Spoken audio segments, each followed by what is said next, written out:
गर्मीले पुरै शरीर पोलिरहेको बेलामा आज मैले पिछवाडा पनि पोल्ने खाले बफ अचारको रेसिपी लिएर आएको छु है। अनि साँच्चै भन्नुपर्दा त्यो टिकटकमा अलिअलि भाइरल भएपछि मान्छेहरूले केही बिजनेस गर्न चाहन्छ भने त्यो हो अचार।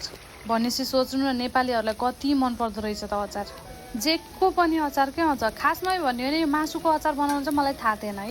यो सब मैले टिकटक आएपछि थाहा पाएको मासुको नि अचार बन्दो रहेछ भनेर होइन। अनि अब त्यसपछि त अहिले मासु त कसलाई मन पर्दैन, त्यसपछि मैले पनि बनाउन थालेँ। मतलब यो होइन कि मैले बिजनेस गरेको होइन, यो आफैलाई खानको लागि। अनि मासु त कसलाई मन पर्दैन र मासुको अचार ल हेर्नु तपाईँहरू नि यसरी बनाएर खानु, दामी मिठो हुन्छ।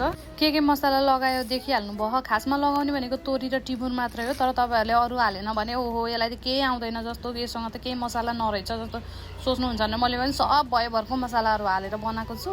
तर यो मसलाहरूलाई चाहिँ रोस्ट गरेर पिसेर हाल्नुपर्छ है, नत्र भने पिछवाडा जल्ने मात्रै होइन पाइल्स पनि बनाइदिन्छ। अनि यसलाई अलिक धेरै ड्राई गर्नुभयो भने चाहिँ 1-2 महिनासम्म राखेर खान मिल्छ। 1-2 महिना त के हो नि, अचार पाएपछि मासु भातसँग पनि यही मासुकै अचार खानुपर्छ। सो बनाएर खानु होला मासुको पिरो अचार। Thank you for watching.